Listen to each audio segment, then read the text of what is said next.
Ever thought about being a matchmaker as a side hustle? Does the idea sound fun or frightening? In this rebroadcast episode, Siobhan Copland walks us through the business side of being Cupid. The person that I set up on the date, the guy, he worked in my office. So at this time I was doing some temping for a stockbroker. I set him up on the date with my client, who was this lovely lady, and he literally came skipping back in the office. He was so happy. And I was just like, oh, wow, this is amazing. Like, I just fell in love with this idea of doing this for a career. Welcome to Side Hustle Hero, the show that is laser focused to inspire you to take action to start or to scale your side hustle income streams. I'm your host, Joan, author of The Way Success Works. Are you that person in your friend group who likes to play matchmaker? Or maybe you know someone who does. Siobhan Copland had been matchmaking as a side hustle until one day, while still working in the corporate space, she was fired. Her then boss advised, Siobhan, don't go get another job. Instead, go build your business. And with that, Siobhan set out to grow what is now her six-figure business, Cupid in the City. Dive into today's episode for insights into what you can expect to earn as a matchmaker, where to find clients, and if you're looking for love, why dealing with a respected matchmaking service is such a completely different experience than swiping right or left on a dating app. Now here is my conversation with the London, UK-based founder of an award-winning dating agency, Siobhan Copland. Well, welcome, Siobhan. Thank you, Joan. Thanks for having me. Well, although you're now running your six-figure matchmaking service, I understand in your earlier days you were working for a company. What type of work were you doing? That's right. Yeah. When I started, I was actually working as an office manager for an architect firm, 40-hour week. Why did you start adding on a side hustle or two? You know, I've always, since I left school, I always had it in my mind that I was going to work for myself. I didn't really see myself working for anybody as such, so much so that even when I did go on to further education, it was very much in mind of, I'm going to do this and go and do my own thing. So, for example, I went into beauty school and I decided I was doing that because I wanted to have my own salon, not because I wanted to go and work in a salon. But I feel like I've always had opportunities presented to me and I'm very much a yes person. So when anyone would say to me, oh, I'm looking for someone to do this, could you do it? I'd always be like, yeah, to the point where at one stage, I think I probably had about 4 extra things that I was doing, not always paid, just sometimes just to gain experience. Yes. So actually, at the time that I was working full-time for the architects, I was also writing articles for a new lifestyle publication, which was quite glamorous and fun because they would send me to all of the, again, unpaid, but the perks were great. I'd get to go to all of these like celebrity product launches. They would like send me along. And of course, I'd get a lovely goodie bag at the end. I could get to meet interesting people, get free drinks and food. So that was really fun. So that was what I was doing. And I'd take along some of my colleagues sometimes to these glamorous parties and they loved it. Oh, I bet. Yeah. So, and then the other thing was a friend of mine who's a comedian. He was running these comedy nights. He was looking for a PA and he approached me because I lived out in the Middle East for a couple of years. And when I returned, he actually approached me and said, are you looking for any work when you get back? So I'm looking for a part-time PA. So that's how I landed him. And so I was doing that with him as well as doing the full-time salary job, with the architect firm. Yes.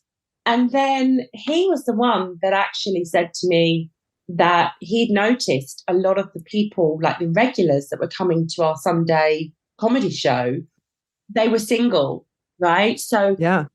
A segment in the comedy show which was about a dating concept.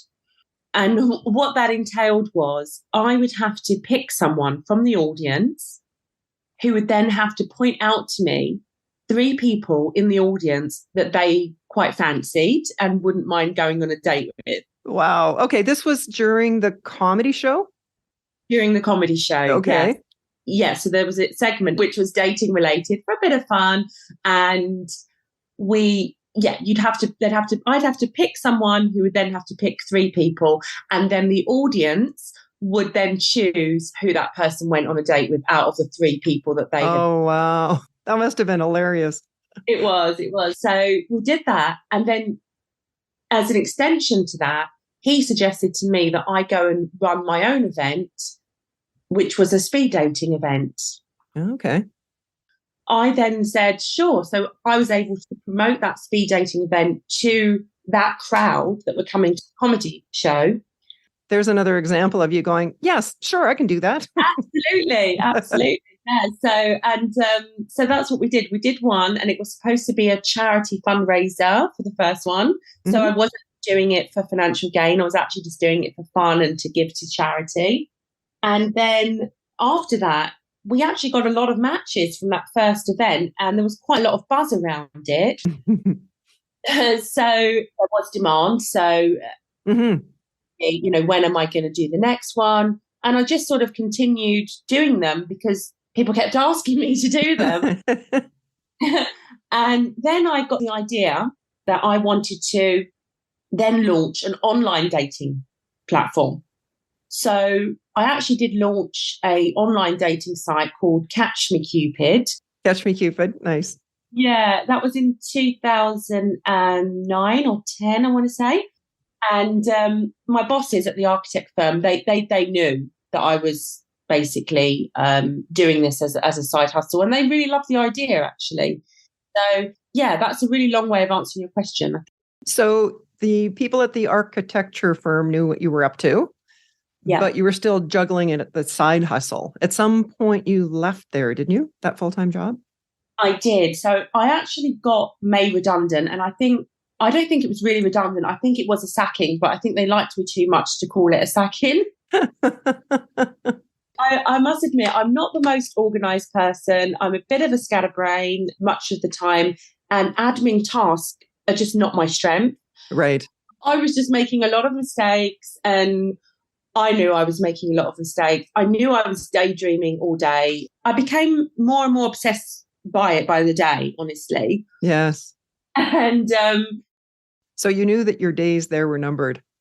Yeah, absolutely. As I said, but they were so fond of me, and I got on so well with everybody. I think they didn't want to be brutal and say, Siobhan, you're no good at this job. They did it very politely and said, although they were doing redundancies at the time, so it could have been true. But they took me into the meeting with 2 partners of the firm, and I never forget, they actually said to me, Siobhan, one of them, Jerry, said to me, do me a favour, don't go and get another job. And I just looked at him suddenly, I was like, what do you mean don't get another job? Like, you've just made me jobless. I need to go and get another job. Yeah. No, Siobhan, you have a business. And that I never ever forget that. That was one of the really groundbreaking moments in my sort of history as an entrepreneur. When someone shows you that they believe in you. I never had anyone show me that they believed in me as a business person until that point. What a pivotal moment, because just before he said that, it was your intention to go out and look for another job. Yeah, exactly. And that's what I would have done. I would have just gone and got another office job. Yeah. But he just stopped me in my tracks, and I thought, oh wait, hold on. Have I got the potential to be an entrepreneur? And further to that, one step further, he actually said to me, I will even give you some money and invest in your business. Nice. I was so touched. I was just like, seriously? I just said I couldn't accept, although maybe I should have. But, just the fact that he believed in me in that moment enough to say that, and enough to even offer to help me financially, that was all that I needed. And I just took it and ran. And I just said, you know what? Okay, let me give this a go. Let me see if I have got something here. Yeah.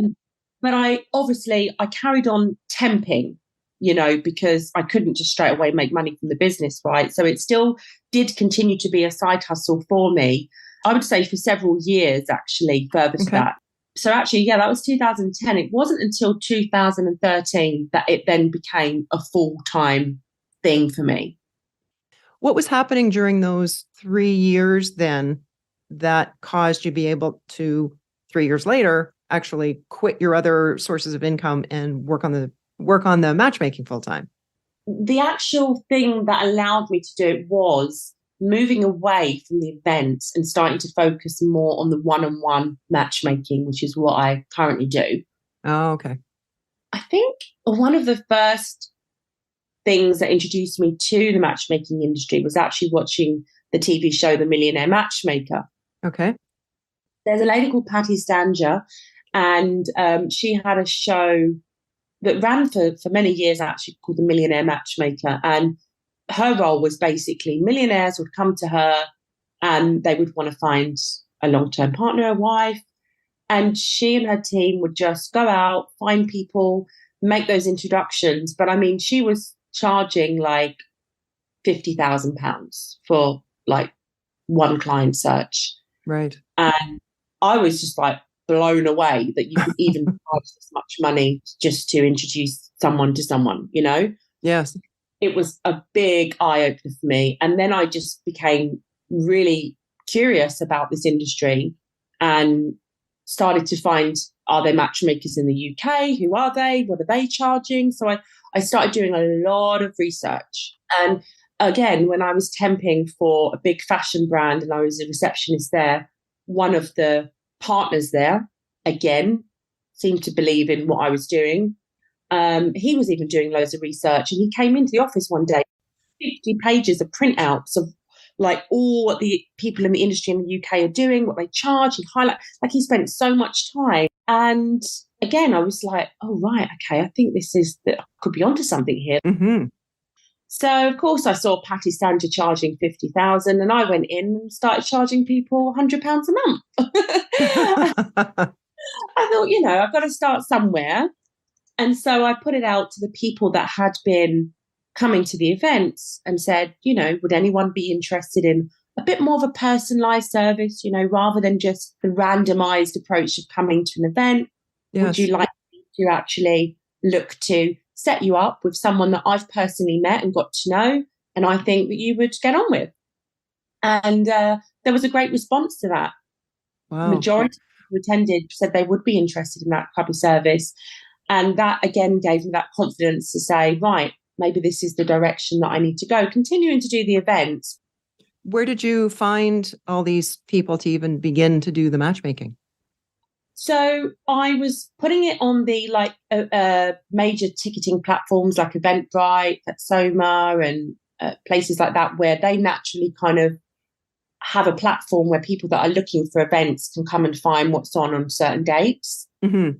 So there was that. And also, I've always had quite a good social media presence. So again, Facebook, Instagram wasn't such a thing then. It was mainly Facebook. Right.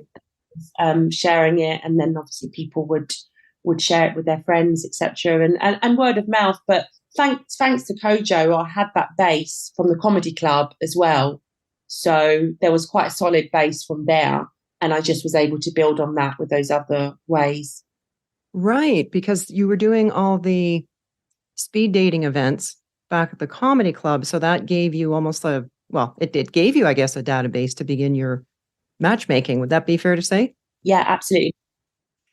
So was it that person in the temp service then that gathered all that data for you?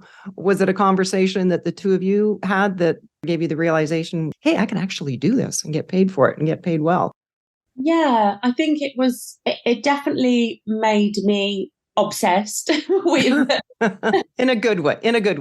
Yeah, absolutely. I was just completely obsessed, and I just thought, I've just got to go for this. I was excited by the prospect of doing this, because especially when the first couple that I did this experiment, as it were, mm-hmm. they got engaged in the space of 6 months. And when I heard that news, that's when I thought, maybe I have actually got a talent for putting people together. Wow, what a testimonial. Yeah, yeah, it really was. And I just remember to this day, actually, because again, the person that I set up on the date, the guy, Mm-hmm. he worked in my office. So at this time, I was doing some temping for a stockbroker. I set him up on the date with my client, who was this lovely lady, and he literally came skipping back in the office.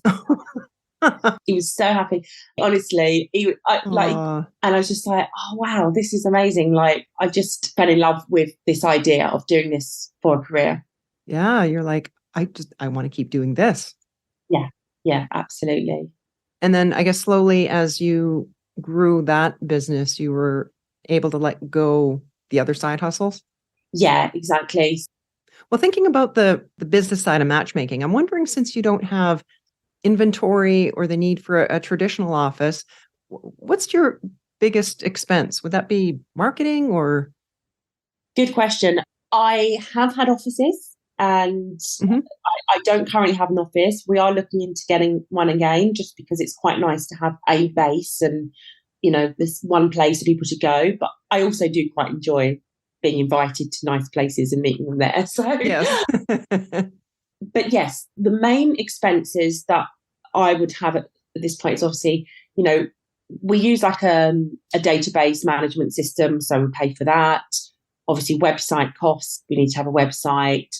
A lot of it also goes, so I pay commission to people who refer clients to me as well. Okay. That's quite a big cost.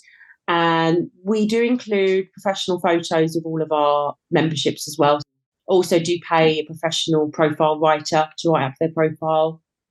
And also, where I have collaborations with other matchmakers, what we do is we do pay each other for matches as well. So if I've got a client and I don't have anyone in my database to match them with, but another matchmaker does, Mhm. then I pay them to get access to that person to make that match. Oh, that's great. I never thought of that, working with other matchmakers. Yeah, yeah, yeah, yeah. It's become a lot more of a collaborative industry than it did when I first started. Okay. When I first started, everybody was very secretive. It was a lot of, I felt, smoke and mirrors, but now there's a lot more transparency and a lot more collaboration happening. Well, that's great, because I mean, it sounds like it would be like a really a win-win-win for the clients Yeah, and for both your companies. exactly. Yeah, absolutely.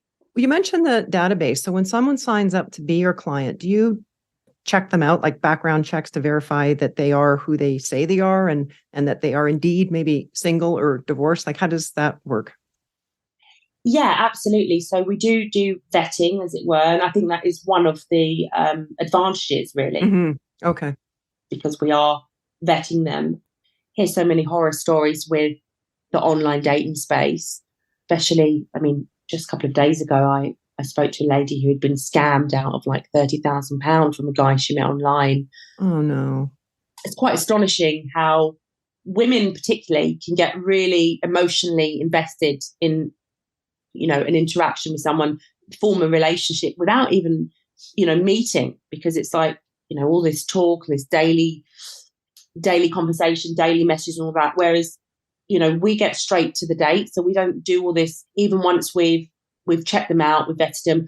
We don't, like in the UK, you can't do as much background checking as you can in the US. Okay. So we can't really do like the whole criminal checks, because there's not that kind of service here in the UK. Hmm. But we do check, their employment, like where they work, and check they definitely work there. We Right. do ID from them as well, so we know that that's definitely, their name and the right date of birth. And Yes. so we are limited to a degree. But I think one of the things is, if a guy is going to come to a matchmaker and be essentially like interviewed, I think someone who's not got honest intentions would kind of avoid that. Right. They would rather kind of find an easier route to meeting someone. Whereas with us, you've kind of got to jump through a few hoops before you get on a date. Yeah. That's almost like the first level of vetting, the fact that they're showing up at your doorstep. Yeah, Yeah. yeah, exactly.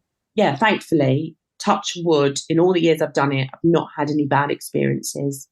Well, I could see how you were able to leverage that database from the events that you were doing, which was brilliant. But now that you no longer have that potential source of new clients, how are you finding new people who are looking for love?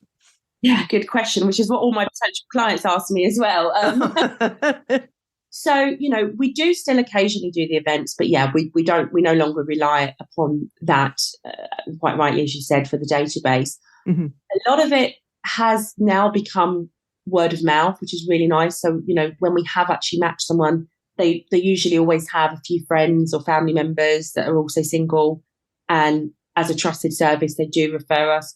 We do have other dating coaches that refer people to us as well. Even personal trainers, different people that are working in service-based industries do refer people into us as well. But we are quite proactive in also going out to different networking events. We're members of various different private members clubs, so we do tend to kind of mingle and, get talking to people in those type of environments. Right. We do use online, even social media is quite a powerful way of reaching people. We have quite a good social media presence. Mm-hmm. We do get quite a lot of interaction and inquiries coming through there, but also we do reach out. So we do even have sometimes clients that will, for example, if they've seen someone, say on Instagram that they like, they're interested in, rather than them sliding in the DMs, they will actually have their profile bio, and then we will then actually make that approach on their behalf and actually do some background checking there and then see whether we can make a match that way. So we're quite modern in our approach, to be honest. So yeah, we are quite proactive in going out and finding those people too. A lot of creative ways there. That's great. I would imagine it varies, but I mean, how many dates does it typically take to find a match? Well, not many, because again, there's that sort of theory that it's a numbers game. You've got to be going on loads of dates. I think, yeah, if you're just randomly meeting people, but if you're going through a matchmaker who is only making that match when there's like an 80% minimum chance that we think this is, compatibility on so many levels, our promise to our clients is actually typically one introduction a month, right? So it's a slower dating process. It's not this fast pace, like get on loads of dates and get matched. Right. My success rate, and as an agency, our success rate is usually we get people matched within 6 introductions. Are most of your clients in the London area? So we are predominantly London based, and most of them are in London, but we have actually got some international clients as well. So I do a lot of collaborations with the US market. So we do have clients in America at the moment as well. That's where we do get quite a lot of inquiries. We have been getting some more inquiries from the Middle East as well, actually, in Dubai. So I used to live out there, so I've got a network out there anyway. But yeah, so again, because we use online, we can match anyone pretty much anywhere in the world. It just means that the fee might be higher because we'll have to do more headhunting. Sure. Yeah, that makes sense. Did you want to talk about your fees, like what you charge? So currently, as I said, started off £100 a month. It's no longer that. Right. Minimum fee now is £5,500, and it goes up to 10,000 at the moment. We take memberships for either 6 months or a year. So yeah, it's all up front, and there's no extra hidden fees like once you're matched or anything. So, and our fees, just to give you context, are considered mid-market. I mean, as I mentioned earlier, there's some of my collaborators, they charge sort of, sometimes as much as 100,000, which I don't know if I'm brave enough to ever charge that much, but I got to check back with you in 5 years. Yeah. or less. But as you mentioned before too, that also includes, as you said, no hidden fees. It would also include the photography and I'm not sure if you would use the word copywriting, but writing about this person. Yeah, absolutely. And also coaching. So that's an important aspect. I actually spent about £10,000 in the past 2 years getting myself certified as a relationship coach, specifically actually aimed at a lot of it is around feminine energy work. So that's where I work with women who are, high achieving women who are usually very much working from their masculine energy, but they're struggling to maybe get into a relationship long term. So one of the real game changers there is actually getting back into your feminine energy. So that's something that is also part of the membership. And actually, again, the coaches that work in that space and who were mentored by my mentor there, they're charging what we charge for the matchmaking coaching, just for the coaching, actually. Just for coaching, yeah. Yeah. You're coaching them to bring out their feminine self, but still maintain that seat of power. Absolutely. That's right. Yeah. Because I think that, some could argue actually that it's quite masculine energy to, get a matchmaker and, just let the men come to you. But actually, we are bringing the men to them, right? They're not going out and having to hunt for the man. We're hunting for them. You're the one that's the skilled hunter. Yeah, absolutely. I'm the lioness. Yeah. Well, I was going to ask you what the kind of a day in the life of a matchmaker would look like, but I would imagine it would vary quite a bit day to day. Yeah, I mean, typically it would be, getting up, obviously checking emails. I check my emails a lot. Sure. And see if there's any, feedback perhaps that's come from a date, and anyone that's booked a call in for a prospect, if they want to talk about the opportunity of becoming a matchmaking client. Application forms that have been received from people that want to join the database, going through them, getting back to them, booking in calls with prospective matches with clients. So doing a lot of stuff on Zoom as well, FaceTime, face-to-face meetings. So I don't tend to meet the database free members in person. You tend to just do a video call with them. Sure. And, and obviously they're filling a profile and stuff. But with the actual clients, and obviously it's important to meet them in person. So yes. And also, of course, just liaising with the rest of my team. So now I've got like 4 people that work with me. And so there's a lot of kind of, we do a lot of stuff over WhatsApp, actually. We tend to voice note each other a lot during the day. And so we're not actually working in an office space together, but, we're all working remotely, but a lot of communication throughout the day. Are those for contractors that have like in different areas of expertise? At the moment, I've got someone who does like our operations, and she's doing like obviously all the contract stuff and, responding to inquiries, setting up calls in my diary. And then I've got someone who is more so on the coaching side, but also doing headhunting.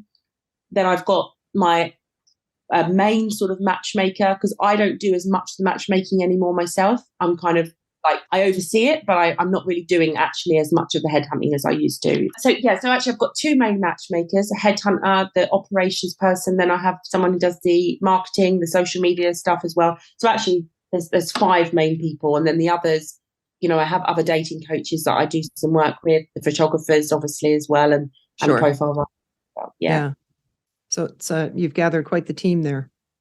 Yeah. So I guess, there's 8 people that regularly I'm sort of working with. Yeah.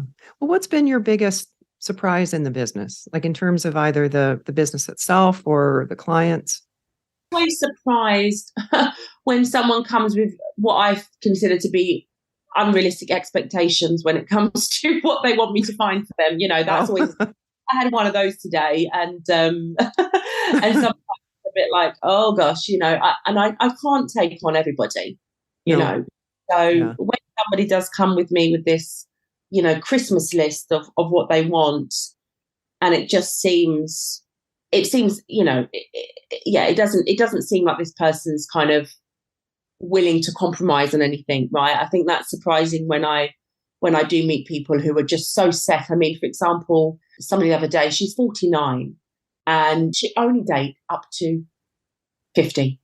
And it's like, you're 49, you're turning 50. How is it there's no wiggle room to date someone who's even 55, No, I'll go 40 to 50.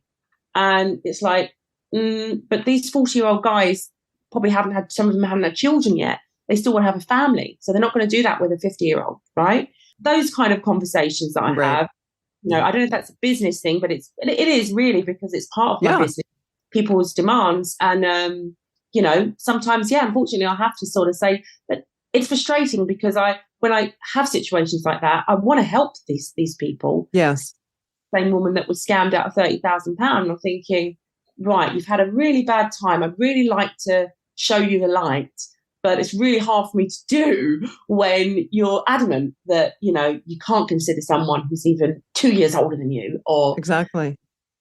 I'm not going to sell a membership to someone who is going to be a problem for the team, right? Exactly. Yeah. Because, and again, they're always very stunned that I'm so selective, and they go, "Oh, but I don't want to lose you money." And I say, "But no, honestly, I'm not going to give you this person because they're going to be too much of a problem. Like, we're just going to tell them no." And they, oh well, because again, in business, the idea is just to get the money, but for me, it's really not about that. And that's why it's taken me 10 years to get to a six-figure business. I see people doing this. Many agencies started in lockdown 2020, 21. They're all boasting all over the internet that they're making six figures now. Well, that's great that you've managed to scale up in this short space of time. But for most of us, it actually is a long journey to get there. Yes. Well, and you want to build number one, you want to be able to look at yourself in the mirror and be really happy with what you're doing in life. Yeah. And to build a business on testimonials is wonderful when you're not going to get that if you're just getting people out just to grab a buck, Exactly. Yeah. It's important to have integrity. For me, it's very important to be an honest business person. And, there's been many a times when I've just said to people, look, just take the money back. I'm sorry. I've tried.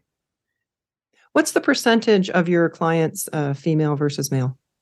Like the ones that come to you? I would say it's like 60-40. So 60% women. And you may have already answered this, but tell us about your most rewarding match. I think the most recent one that was very rewarding for me was a male client who, I'm trying to pick one. It's hard to pick one, right? But, that's a good thing. That's a good problem to have. Yeah, he's based in the US, actually, New Jersey. And he was divorced, actually, had a one child. And he was just such a warm-hearted guy, really, really sweet, very big onto personal development, actually. We really connected on that. Very spiritual, very charitable, very successful businessman, modest and just generous and kind. And he was having a real hard time finding someone because he was so busy with work. He didn't really have time to be sitting on the apps. And again, you see, these apps is so superficial because the one thing about him was he was a little on the short side. And, when they go on the apps, everyone seems to set their filters to 6 foot plus or, 5 poor guy, he didn't get a look in, just simply because of the filters. Yes. Women are probably going and they're going, don't want a man that's divorced, don't want a man with a child, don't want a short man, Yes. But when I tell you, this man, what he had going for him just, outweighed all of that, as I said, just incredible. And I was headhunting for him because, again, I didn't really have a database of women in New Jersey. So I had to start from scratch for him. And I was looking, and I think he was getting a bit disheartened. We got to maybe month 5 into the process, and he was kind of like, gosh, is this going to happen? Are we going to find this person? And I actually did collaborate with another matchmaker that sent me a bunch of profiles, maybe 15 profiles. I shortlisted down to just one person who I really again, I'm very intuitive. So even just looking at a photograph of someone, I just pop on their energy, and I just really liked her from the profile. And so we did a video call and all went well. And what happened, I think it was just a really interesting one because they were both in Mexico going on holiday, but they were going to different parts of Mexico. And so I got a date set up so they could actually meet their first date in the middle of where they both were in Mexico. So they happened to be in Mexico at the same time. Yeah, but different parts. Right. But that wasn't pre-planned. They just happened to be there. Yeah. It was nice. Really, I love the synchronicity of it. Yes, exactly. So they had their first date in Mexico, and he just said to me, she's beautiful, but she just got a beautiful spirit, and she said exactly the same thing, when she came back, she said, he's so handsome, but I love his spirit. And I was like, the fact they both said exactly the same thing. Wow. And they both said we really connected on the personal development side of things. And I was like, this is a strong match. And they continued to, because she was actually living in Miami as well. So it was kind of a long distance. It just proves to me again that when people put these parameters in place, and I don't want to date anyone that's more than half an hour away or an hour. The love of your life could well be a few hours away from you. And it's, if it's the connections there is a way to make it work. I do believe that. Yeah. And they kept meeting up, sort of making each time they met as a bit of a mini holiday, so they would just go to another state and they would meet and they would have a, couple of days there. And anyway, within 6 months, he popped the question. They got married now. So. Oh, wow. Yeah. So, that was one. And again, another one that does spring to mind is a client of mine who was 50 and he ideally wanted someone younger, as a lot of the time the men do. And actually he was Asian and he would have preferred someone that was also culturally the same. But I kind of went for a bit of a wild card and I was like, actually, there's someone that I think you would really get on with, but she's the same age as you and she's Caucasian. And at first he actually said no, and I had to twist his arm. And I said, look, just go for the drink and, what is there to lose? Just go for the drink and then let me know. And they both came back off the date and they both said they were crying, laughing all throughout the day. Oh, nice. So, and right now they're planning their wedding. So that worked out. Wow. Congratulations. Thank you. Sounds like you're an ace arm twister. That's what I'm saying. Sometimes you really have, you can't just take no for an answer as a matchmaker. I tell my team that all the time, don't just let say no and just say, okay, I'll come back to another one. No, challenge them, let them know that you've spent a great deal of time getting this match ready for them for good reason, So don't use a matchmaker like a dating app and just swipe left and right. They have to have a very good reason to say no to me. Hopefully the person, if they're reaching out to a dating agency, they feel comfortable with that person. They're paying for their expertise. You would think, but as I said, sometimes people do think that they can just come with a shopping list that they've paid for and you're going to get that. But that's maybe not what you need. Well, what's the best way for our listeners to connect with you, Siobhan? I am on Instagram quite a lot, so that's probably a good place to find me. And it's just my name, Siobhan Copland. So SIOBH, silent B, HANCOPLAND. And also you can visit the websites. But I think, if you're not on Instagram, just go to cupidinthecity.com. Great name. And we'll definitely have those in the show notes. Thank you. Well, from hosting singles events to starting and scaling a now established matchmaking service, you know about taking action on ideas. What's your best tip, Siobhan, to inspire others to pursue their side hustle dream? I think that you may have a few ideas before the actual one that you end up doing. And I feel like sometimes you've just got to, try something out to realize that it's maybe not for you. I think for me, money should never just be your motivation, right? We all want to make money from business, but I think if you're passionate enough about something, you will stick at it. And as a subsequence, you will end up making money from it. So I think you just got to try things until you find something that you can really become obsessed about. One of my things is a lot of the matchmaking industry, it's very elite. It's very, to be honest, it's run by upper class white women, right? And I'm a mixed race working class girl. And I don't try to be anything other than that, right? Yes. I'm completely just myself. I make jokes. Some of the stuff that I might put out, some people might even think it's a bit ghetto, but that's just me. And at the end of the day, anyone that's going to want to work with me is going to work with me because they like who I am. Exactly.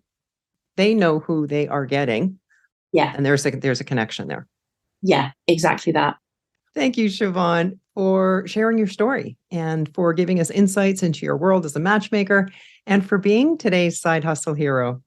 Thank you so much. I've really enjoyed this conversation, Joan. It's a great podcast. I'm going to check out the rest of your episodes.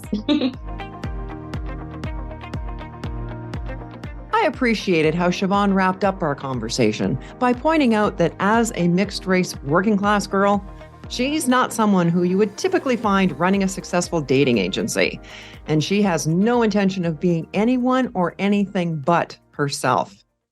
In my books, that's been a key part of her success, her authenticity. You will do your best work. You will be your happiest. You will be your own side hustle hero, living your best life when you allow your authentic self to shine. You have a unique combination of skills and talents, experiences and interests that no one else possesses. So be yourself. As a mentor of mine told me many decades ago, be yourself, but be your very best self. Well, that's a wrap for today. You'll find a link to Siobhan's Instagram account, website, and the show notes on our website, sidehustleheropodcast.com. And I'd love to hear your feedback on the show, on the guests, how this podcast is helping you. What areas could we do better? Shoot me an email message to hello@joanpostavie.com or by DM on Instagram @joanpostavie. Thanks for listening, and hustle on.